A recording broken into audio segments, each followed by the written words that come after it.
राधा स्वामी दयाल की दया, राधा स्वामी सहाय। प्रेम पत्र राधा स्वामी, दूसरा भाग, वचन 15वां, सिलसिला 5वां। वर्णन जौहर सूरत और मन और उनके स्थान का पिंड में। दफा 29वां। अब समझना चाहिए कि सूरत की धार दयाल देश से आई और वह सत्य पुरुष राधा स्वामी की अंश है। अंश के अर्थ टुकड़े के नहीं है।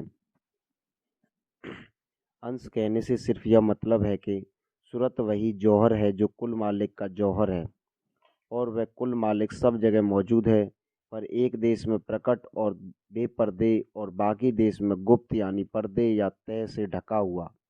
और यह पर्दे या तय जिस कदर के प्रकट देश से दूर होती गई बढ़ते गए, जैसे कि प्याज के ऊपर या केले के दरख्त पर तह पे तह चढ़ी होती है, और हर एक अंदरी तय या पर्दा बाहर की तय या पर्दे से मुलायम और साफ और सूक्ष्म होता है। इसी तरह यह तय या पर्दे गुबार यानी माया के उस चैतन्य पर चढ़े हुए हैं, और पहला पर्दा या तय निहायत लतीफ़ और सूक्ष्म और दूसरा उससे कम लतीफ़ और तीसरा उससे कम लतीफ़ है। ऐसी ही स्थूल माया के देश में स्थूल यानी मोटी तय या पर्दे हैं और सूरत उनके अंदर गुप्त है। दफा 30वां। परम पुरुष पुरंदनी हुजूर महाराज फरमाते हैं कि और प्रकट और गुप्त का हाल थोड़ा बहुत इस दृष्टांत से समझ में आवेगा, जैसे कि इस लोक में पानी एक देश यानी समुद्र में प्रकट है और बाकी देशों में पानी जमीन पर गुप्त है यानी तय या पर्दों से ढका हुआ है। कहीं वह तय या पर्दा 4-5 हाथ मोटा, कहीं 10-20 हाथ, कहीं 40-50 हाथ और कहीं इससे भी ज़्यादा, मगर पानी हर जगह मौजूद है और बगैर पर्दे या तय के हटाए उसका दर्शन या उससे कुछ कार्रवाई मुमकिन नहीं है। दफा 31वां। परम पुरुष पुरंदनी हुजूर महाराज फरमाते हैं कि दूसरी धार निरंजन से, जिसका स्थान ब्रह्मांड में है और वह नीचे के देश में भी व्यापक है, निकली और उसका नाम मन हुआ।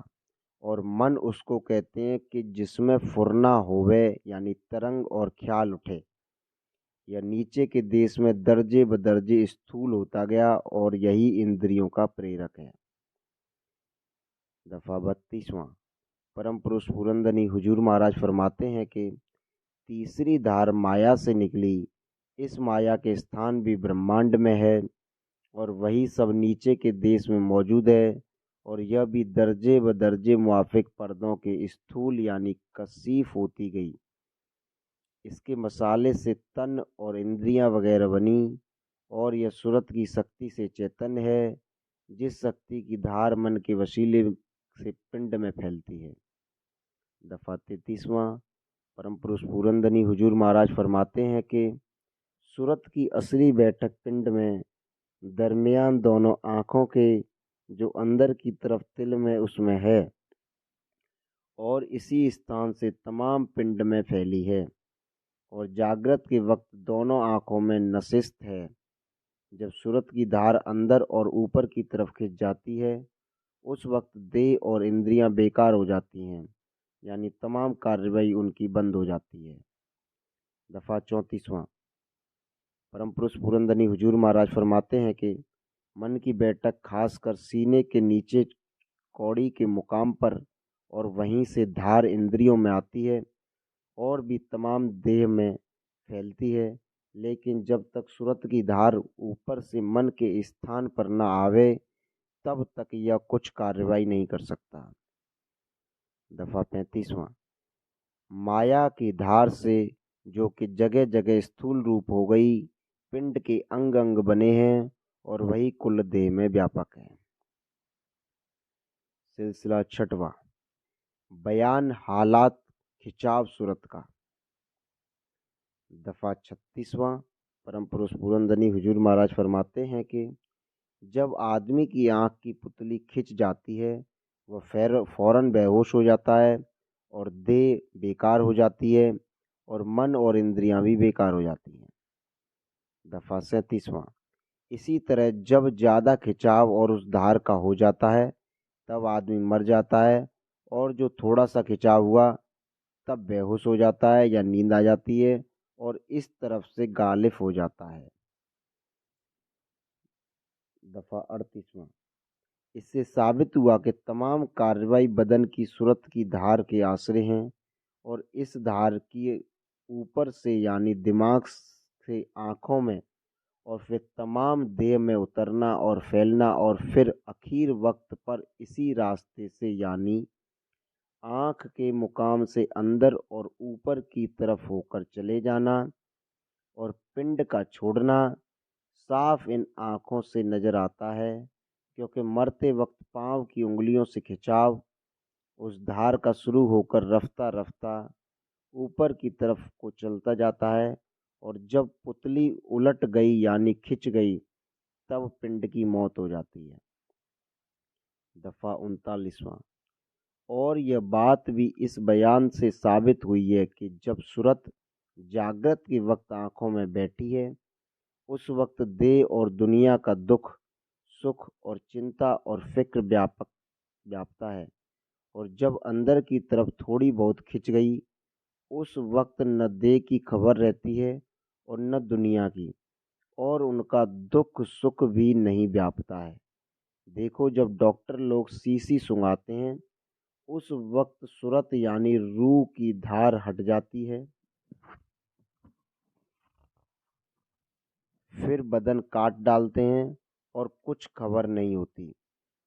इससे साफ जाहिर है कि देह और इंद्रियां जड़ हैं और सूरत चैतन्य है।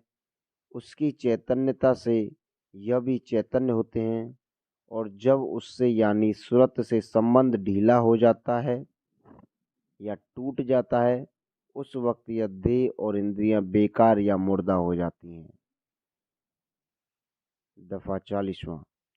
ऊपर के बयान से जाहिर होता है कि जो कोई जीते जी संसार और देह के दुख सुख से बचाव चाहे तो वह सूरत को आँख के स्थान से अंदर और ऊपर की तरफ जिस कदर मुनासिब और जरूर समझे खींच ले जावे, तब उसको देह और दुनिया की तकलीफ और आराम से बचाव हो सकता है। सिलसिला 7वां। रचना के 3 दर्जों का बयान। दफ़ा 41वां। परम पुरुष पूरनधनी हुजूर महाराज फरमाते हैं कि संतों ने कुल रचना को 3 बड़े दर्जों में तकसीम किया है, और वह 3 दर्जे यह हैं। पहला दर्जा जिसमें निर्मल चेतन यानी सिर्फ रूह का मंडल है, और वहाँ के लोक और उन लोकों में सब रचना रूहानी यानी चैतन्य लतीफ़ है, और यह मंडल दयाल अथवा संत देश कहलाता है।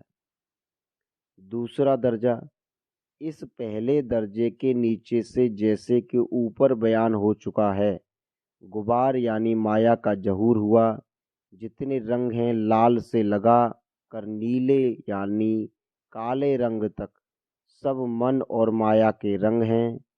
इस दर्जे में सूक्ष्म यानी लतीफ़ माया निर्मल चैतन्य को तह या गिलाफ के तौर पर ढके हुए हैं, यानी लतीफ़ माया की देहियाँ तैयार होकर और उनमें रूह बैठकर उस देश में कार्रवाई करती है। यह दर्जा ब्रह्मांड कहलाता है। तीसरा दर्जा इस दर्जे में निर्मल चैतन्य पर सिवाय सूक्ष्म माया के गिलाफों के स्थूल माया की तहें चढ़ी हुई हैं, और इसी सबब से यहाँ के लोग भी कशीफ और उनकी रचना भी निहायत कशीफ यानी स्थूल है। पिंड के 6 चक्र इसी दर्जे में शामिल हैं। सिलसिला 8वां। इस लोक में सूरत की हालत और कार्रवाई का बयान और उसके निकासी का जतन। दफ़ा 42वां। परम पुरुष पूरनधनी हुजूर महाराज फरमाते हैं कि हमारा यह पृथ्वी लोक तीसरे दर्जे में है और इसी सबब से यहाँ की रचना भी स्थूल है। यहाँ सूरत यानी रूह कितने ही पर्दों में गुप्त है। किसी दरख्त का बीज लेकर देखो कि कितनी तह या छिलके उस पर चढ़े हुए हैं, और फिर उनके अंदर मगज या मगज के भी किसी दर्जे में उसी बीज की रूह की बैठक है, जहाँ से कि वक्त पैदाइश कुला फूटता है, यानी प्रथम धार निकलती है, और इन पर्दों या गिलाफ या तह को शरीर या देह कहते हैं। दफ़ा 43वां। परम पुरुष पुरंदनी हुजूर महाराज फरमाते हैं कि इसी तरह आदमी की रूह भी कई पर्दों यानी शरीरों में गुप्त है। पहला स्थूल शरीर, दूसरा सूक्ष्म और तीसरा कारण शरीर, और इन तीनों में हर रोज सूरत यानी रूह की आमद रफ्त रहती है। दफ़ा 44वां। ऊपर के बयान से जाहिर है कि यह देश सूरत यानी रूह का नहीं है, क्योंकि यह माया का देश है और यहाँ काल और माया प्रधान यानी गालिब है और सूरत उनके अधीन है। हरचंद के सब कार्रवाई इस देश में सूरत की धार की ताकत से हो रही है, पर सूरत का मुख या नीचे की बाहर की तरफ से हो रहा है, और इस सबब से उसकी धारें मन और माया से मिलकर जारी होती हैं और मन और माया का असर उनमें जबर रहता है। इस वास्ते जीव का झुकाव संसार और उसके भोगों की तरफ ज़्यादा रहता है। दफ़ा 45वां। अब जब तक कि किसी मनुष्य को ऊपर के देश के वासी या उस तरफ के चलने वालों का संग न मिलेगा और वह उनसे भेद रास्ते जुगत चलने के लेकर इस देश और इस घाट यानी स्थान को आहिस्ता आहिस्ता छोड़ना शुरू न करेगा, तब तक सच्चे और पूरे तौर से मन और माया का जोर कम न होगा और न उस मनुष्य की पुरानी आदतें और स्वभाव और ख्वाहिशें और व्यवहार जो संसारियों का संग करके पड़ गई हैं बदलेंगी। दफ़ा 46वां। परम पुरुष पुरंदनी हुजूर महाराज फरमाते हैं कि संग और तमाशा और तजुर्बा जिस सोहबत और जिस पेशे में जो कोई की होवे बड़ा भारी असर रखता है। यानी जैसे आदमी की सोहबत होगी और जैसा कुछ के वह अपनी आँख से देखेगा और जो कुछ की हालत उस पर बीतेगी, उसी मुआफिक उसकी रहनी और व्यवहार और चाह हो जाएगी, और जो चाह के उसके मन में जबर होगी उसी के पूरे करने के वास्ते वह मेहनत और तवज्जो के साथ जतन करेगा।